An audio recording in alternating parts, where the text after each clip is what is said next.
BA second year के सभी विद्यार्थियों का स्वागत है। स्टूडेंट्स, हमने प्रीवियस लेक्चर में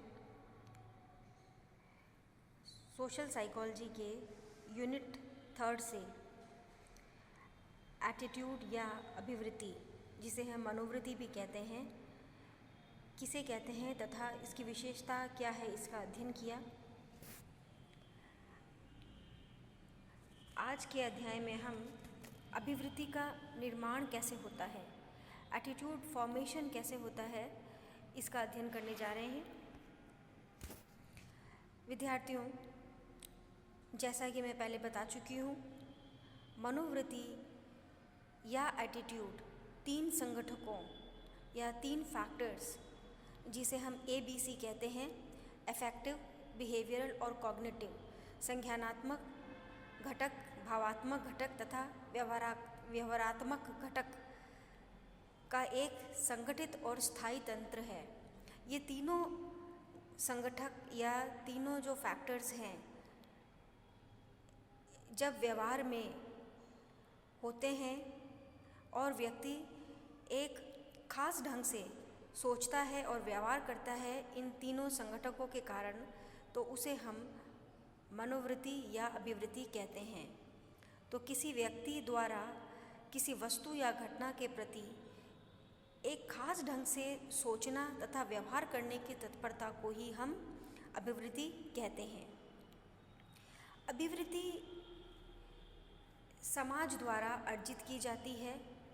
ये एक एक्वायर्ड प्रोसेस है और इसको प्रभावित करने वाले या अभिवृत्ति को सहायता करने वाले कुछ कारक हैं। किस प्रकार अभिवृत्ति का फॉर्मेशन होता है, या अभिवृत्ति के फॉर्मेशन में किन कारकों का महत्व होता है, वे कारक निम्न प्रकार हैं। पहला कारक जो है वह है आवश्यकता की पूर्ति या वांट सेटिस्फैक्शन। स्टूडेंट्स, जिन व्यवहारों से या जिन कारकों से आपके व्यवहार को संतुष्टि मिलती है, उस व्यवहार को आप वापस दोहराना चाहेंगे, और जिस व्यवहार से या जिन कारकों से आपको सेटिस्फैक्शन नहीं मिलता है, आपको संतोष नहीं मिलता है, उन कारकों को आप दोहराना नहीं चाहेंगे। तो जिससे आपकी आवश्यकता की पूर्ति होती है, उस व्यवहार को आप वापस करते हैं, वह आपके लिए प्रतिकूल परिस्थितियाँ होती है। तो इस तरीके की परिस्थितियाँ जिसमें आपको सेटिस्फैक्शन मिलती है, उसे आप दोहराते हैं, और इस प्रकार आपकी मनोवृत्ति का निर्माण होता है। जिन व्यवहारों को आप दोहराते हैं, वहाँ पर आपका पॉजिटिव एटीट्यूड फॉर्मेशन होगा, और जिन व्यवहार से या जिन संगठकों से आपके संतुष्टि नहीं होती है, उनको आप नहीं दोहराएंगे, और आपकी जो मनोवृत्ति है वह नेगेटिव होगी उस वस्तु, व्यक्ति के प्रति। तो आपकी आवश्यकता की पूर्ति एटीट्यूड फॉर्मेशन में एक इम्पॉर्टेंट फैक्टर है। दूसरा फैक्टर जो कि आपके अभिवृत्ति के निर्माण में सहायक होता है, वह है दी गई सूचना या गिवन इंफॉर्मेशन। जो भी आपको सूचना दी जाती है, उसके अनुरूप ही आपकी अभिवृत्ति का निर्माण होता है।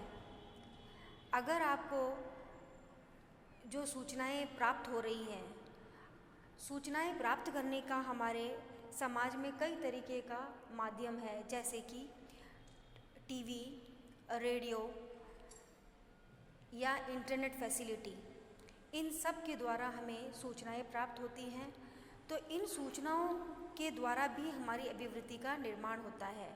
यदि किसी वस्तु या व्यक्ति के प्रति हमें जो सूचनाएं प्राप्त हो रही हैं वह ऋणात्मक होती है, तो हमारा जो एटीट्यूड या अभिवृत्ति है उसके प्रति ऋणात्मक हो जाता है, और अगर पॉजिटिव इन्फॉर्मेशंस प्राप्त होती हैं तो हमारी जो अभिवृत्ति है वह पॉजिटिव होती है उस व्यक्ति या वस्तु के प्रति।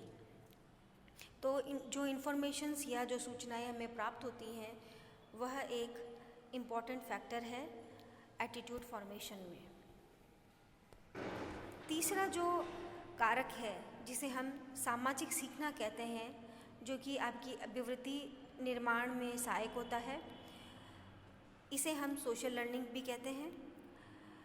समाज में व्यक्ति सभी तरीके की व्यवहार को सीखता है और ये व्यवहार जो है वह 3 प्रक्रियाएं द्वारा सीखता है। पहला है क्लासिकल कंडीशनिंग, जिसे हम क्लासिकी अनुकूलन कहते हैं। दूसरा है साधनात्मक अनुकूलन या इंस्ट्रूमेंटल कंडीशनिंग, और तीसरा है प्रश्नात्मक सीखना या ऑब्जर्वेशनल लर्निंग। जब व्यक्ति इन तीनों प्रक्रियाओं द्वारा लर्निंग करता है या अधिगम करता है या समाज में कुछ सीखता है, तो इस सीखने द्वारा ही उसकी अभिवृत्ति का निर्माण भी होता जाता है। जैसे कि क्लासिकल कंडीशनिंग या क्लासिकीय अनुकूलन में यदि कोई तटस्थ उद्दीपक किसी कंडीशनड स्टिमुलस के साथ बार बार उपस्थित किया जाता है तो तटस्थ उद्दीपक में भी व्यक्ति उसी प्रकार की अनुक्रिया करना सीख जाता है जैसा कि उसे न्यूट्रल स्टिमुलस के प्रति वह करता है। जैसे कि यदि हमारे घर में हम किसी बच्चों को यह सिखाएं कि जो फॉरेन में रहते हैं वे व्यक्ति काफ़ी मेहनती हार्ड वर्कर होते हैं, तो बच्चा जिन व्यक्तियों को नहीं जानता है जो कि फॉरेनर्स हैं, परंतु यदि हम उसे इस प्रकार की कंडीशनिंग करवाते हैं कि वे लोग बहुत मेहनती होते हैं, तो एक न्यूट्रल स्टिमुलस होते हुए न्यूट्रल जो कि तटस्थ उद्दीपक है उसके प्रति भी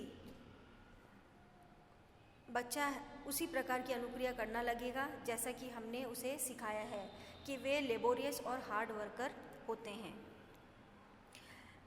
दूसरा अभिवृत्ति के फॉर्मेशन में जो प्रक्रिया काम आती है वह है इंस्ट्रूमेंटल कंडीशनिंग या साधनात्मक अनुकूलन।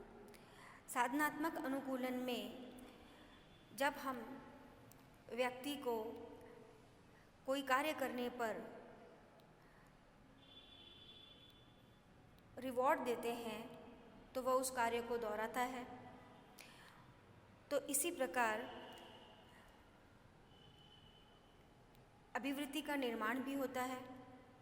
यदि हम किसी बच्चे को किसी व्यक्ति के लिए या किसी भी चीज़ के लिए पॉजिटिव अभिवृत्ति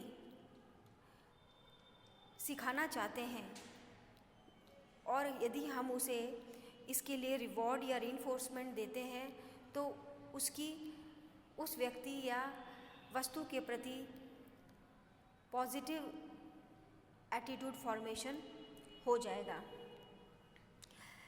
तीसरा है प्रेक्षणात्मक सीखना, जिसमें ऑब्जर्वेशन के द्वारा या अवलोकन के द्वारा किसी भी अभिवृत्ति का निर्माण होता है। तो यहाँ पर किसी दूसरे व्यक्ति को देखकर जब हम अपने अभिवृत्ति का निर्माण करते हैं तो उसे हम प्रेक्षणात्मक सीखना कहते हैं। तो विद्यार्थियों, इस अध्याय में हमने अभिवृत्ति के निर्माण के कुछ कारकों का अध्ययन किया। बाकी के जो कारक हैं उसका अध्ययन हम नेक्स्ट अध्याय में करेंगे। इस वीडियो को ध्यान से देखने के लिए और सुनने के लिए धन्यवाद।